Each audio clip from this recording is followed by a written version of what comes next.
যারা একটু ভিন্ন স্বাদের খাস্তা ও মুচমুচে মিষ্টি নাস্তা পছন্দ করো তারা তেলে ভেজে বা চাইলে ওভেনে বেক করে এটা বানিয়ে নিতে পারো। আজকের এই রেসিপি পুরোটা দেখলে ছোট বড় সবাই তোমার প্রশংসা করবে, তাই একটুও না টেনে পুরো ভিডিওটি আমার সাথেই থাকো।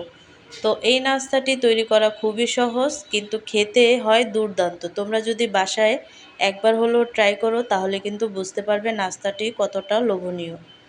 তো তার জন্য কিন্তু ফার্স্টে আমি এখানে চিনির শিরা করে নিচ্ছি, আর এই নাস্তার জন্য কিন্তু এই শিরাটা অবশ্যই লাগবে। তো দেখো এখানে কিন্তু আমি পরিমাপ মতো পানি অ্যাড করে দিচ্ছি, দেওয়ার পরে তারপরে হচ্ছে চিনি দিয়ে আমি একটা শিরা তৈরি করে নিচ্ছি। আর এই শিরাটা তেমন একটা জাল দেওয়ার দরকার নেই, শুধু গলে গেলেই চলবে। তার তারপর হচ্ছে এখানে আমি ময়দা নিয়ে নিচ্ছি মাপ মতো, মানে 5 কাপ ময়দা আমার লাগছে এটা তৈরি করতে। তারপর হচ্ছে দিয়ে দিচ্ছি স্বাদ মতো লবণ, চিনি। তারপর হচ্ছে এখানে আমি অ্যাড করে দেব গুঁড়া দুধ। তোমরা চাইলে এগুলো স্কিপ করতে পারো। তো সবগুলো উপকরণ দিয়ে তারপরে হচ্ছে হাত দিয়ে আমি একটু শুকনো উপকরণগুলোকে মিশিয়ে নেব। তো ভালোভাবে মিশিয়ে নিতে হবে। তো এভাবে করে মিশিয়ে নিয়ে তারপরে হচ্ছে এখানে আমি অল্প অল্প পানি দিয়ে দিয়ে তারপরে হচ্ছে একটা ডো তৈরি করে নেব। ময়দার ডো মেখে নেওয়ার সময় সামান্য সয়াবিন তেল বা ঘি দিয়ে খুব ভালো করে ময়ান দিয়ে নেবে। তো দেখো আমি কিন্তু ডোটাকে একটু একটু পানি দিয়ে দিয়ে তারপরে হচ্ছে একটা ডো তৈরি করে নিচ্ছি। আর এই ডোটাকে ভালোভাবে ময়াম দিয়ে নিচ্ছি। তো ময়াম দিয়ে নেওয়ার পরে কিন্তু এই ডোটাকে আমি 10 মিনিটের জন্য রেস্টে রেখে দেব। আর ডোটা 10 মিনিটের জন্য রেস্টে রাখলে অনেকটা ভালো আসে রেজাল্ট। তো দেখো আমি কিন্তু 10 মিনিটের জন্য রেস্টে রাখছিলাম, তারপরে হচ্ছে এই ডোটা আগের চাইতে আরও বেশি নরম হয়ে গেছে।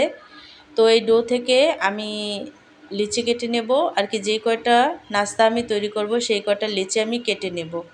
তো বেশি একটা লিচি কাটবো না, কারণ এই নাস্তাগুলো অনেকটা মোটা মোটা টাইপের হয়, তার জন্য কিন্তু আমি এই লিচিগুলো খুব বড় বড় সাইজের করে তারপরে হচ্ছে কেটে নেব। তো হাই গাইস, আসসালামু আলাইকুম, welcome back to my channel. কেমন আছো তোমরা সবাই? আশা করছি ভালো আছো, আল্লাহর রহমতে আমি অনেক ভালো আছি। তো গাইস ভিডিওটি ফার্স্ট থেকে লাস্ট পর্যন্ত দেখতে থাকো, আশা করছি ভালো লাগবে। আর ভালো লাগলে প্লিজ একটি লাইক আর একটি সাবস্ক্রাইব করে পাশে থাকবে।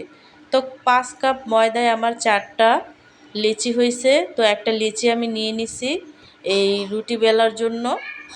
তো দেখো এখানে কিন্তু একটা লেচি নিয়ে আমি মোটা টাইপের করে একটা রুটি বেলে নেব। তো অনেক বড় একটা রুটি আমি বেলে নিছি। তারপরে হচ্ছে পরোটা যেভাবে আমরা তৈরি করি সেভাবে করে আমি এই লিচিটাকে আমি এভাবে লেয়ার দিয়ে নেব। আর এভাবে লেয়ার দিলে অনেকটা ভালো হয়। তো আর মোটা পরোটা বেলার পর ভেতরে খাঁটি ঘি এবং সামান্য ময়দা ছড়িয়ে রোল করে কাটবে। এতে পরোটার ভেতরে প্রতিটা লেয়ার একদম আলগা ও মুচমুচে হবে। তো দেখো আমি কিন্তু এইভাবে করে ভাঁজ দিয়ে প্রত্যেকটা লিচি করে তারপরে হচ্ছে রেস্টে রেখে দেব। আর পরোটা তৈরি করার সময় যতটা রেস্টে রাখবে পরোটা কিন্তু বেলতে ততটা সহজ হয়। তো দেখো আমি কিন্তু অনেকগুলো ভাঁজ দিয়ে তারপরে হচ্ছে এইভাবে করে বলের মতো তৈরি করে তারপরে হচ্ছে আমি রেস্টে রেখে দিব। তো এইভাবে করে সবগুলো আমি রেস্টে রেখে দিচ্ছি। তো রেস্টে রাখার পরে কিন্তু এখন আমি এই পরোটাগুলো তৈরি করে নেব। তো দেখো রেস্টে রাখলে অনেক বেশি নরম হয় আগের চাইতে, আর নাস্তা তৈরি করতে অনেকটা সহজ হয়। তো দেখো হাত দিয়ে চাপ দিলেই কিন্তু এই লিচিটা একেবারেই কিন্তু মিশে যাচ্ছে, তার মানে এই ডোটা পারফেক্ট হয়েছে। তো দেখো এখন কিন্তু আমি নাস্তাগুলো তৈরি করে নেব। তো খুব সহজেই কিন্তু বেলে নেওয়া যায়। তো এইভাবে করে রেস্টে রেখে রেখে তারপরে হচ্ছে তোমরা নাস্তাগুলো তৈরি করে নেবে। তো একটা পরোটা আমার হয়ে গেছে। তো এই পরোটাটা আমি ভেজে নেব, তোমরা চাইলে ওভেনে বেক করতে পারো। তো ফার্স্টে আমি তাওয়াটাকে গরম করে তারপরে হচ্ছে পরোটাটা দিয়ে দিছি, দিয়ে উল্টিয়ে দেব। তো উল্টিয়ে পাল্টিয়ে তারপরে হচ্ছে আমি এই পরোটাটা ভেজে নেব। পরোটা ভাজার সময় চুলার আঁচ একদম মাঝারি থেকে লোতে রেখে মচমচে করে গোল্ডেন ব্রাউন করে ভাজবে। আর গরম গরম পরোটা তেল থেকে তুলে এক তারের কুসুম গরম চিনির শিরায় মাত্র 1-2 মিনিট ভিজিয়ে তুলে নেবে। বেশি সময় ভিজিয়ে রাখলে কিন্তু পরোটা নরম হয়ে যাবে, তখন আর খাস্তা ভাবটা থাকবে না। তো দেখো পরোটাটা কিন্তু অনেক বেশি ফুলে উঠছে। আর এইভাবে কালার করেই কিন্তু এই পরোটাটা তোমাদের ভাজতে হবে। তো এইভাবে করে ভাজলে অনেক বেশি ভালো হয়। চিনির শিরাটা দেওয়ার পরে কিন্তু পরোটাটা অনেক বেশি ভালো লাগে। তো সবগুলো পরোটা আমার ভাজা শেষ। তো এক এক করে পরোটা দিয়ে দিয়ে আমি যে চিনি শিরাটা করে রাখছিলাম সেই শিরার মধ্যে উপর দিয়ে কিন্তু এখানে আমি দিয়ে দিচ্ছি। তো এভাবে করে দিলে পরোটা কিন্তু অনেক বেশি সফট হয় আর অনেক বেশি নরম হয় এবং খেতেও কিন্তু দুর্দান্ত হয়। তোমরা যারা এই নাস্তাটি এখনও তৈরি করোনি তারা কিন্তু তৈরি করে দেখতে পারো যে এই নাস্তাগুলো খেতে কতটা সুস্বাদু হয়।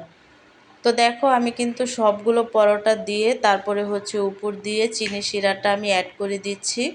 তো এভাবে করেই কিন্তু প্রত্যেকটা পরোটায় আমি চিনির শিরা অ্যাড করে দিচ্ছি। আর দেওয়ার পরে দেখবে যে পরোটাগুলো কতটা লোভনীয় হয়েছে। আমাদের ইউনিক নাস্তা দেখতে কতটা লোভনীয় আর উপরটা কতটা মুচমুচে চকমকে হয়েছে। তো এভাবে করে তোমরাও বাসায় ট্রাই করবে। তাই আর দেরি না করে আজই বিকেলের নাস্তায় এটি ঘরে বানিয়ে সবাইকে চমকে দাও। ভিডিওটি ভালো লাগলে প্লিজ একটি লাইক দেবে, কমেন্ট করবে এবং বন্ধুদের সাথে শেয়ার করতে ভুলবে না। আর প্রতিদিন এমন চকমকে সহজ ঘরোয়া রেসিপি পেতে আমার চ্যানেলটিকে সাবস্ক্রাইব করে আমার পাশেই থাকবে। তো আজকের রেসিপিটা কেমন লাগছে অবশ্যই কিন্তু কমেন্টে জানাবে। তো অন্য কোনো রেসিপি নিয়ে তোমাদের মাঝে আবার চলে আসবো। আজকে এই পর্যন্তই। সবাই সুস্থ থাকবে, ভালো থাকবে। আল্লাহ হাফেজ।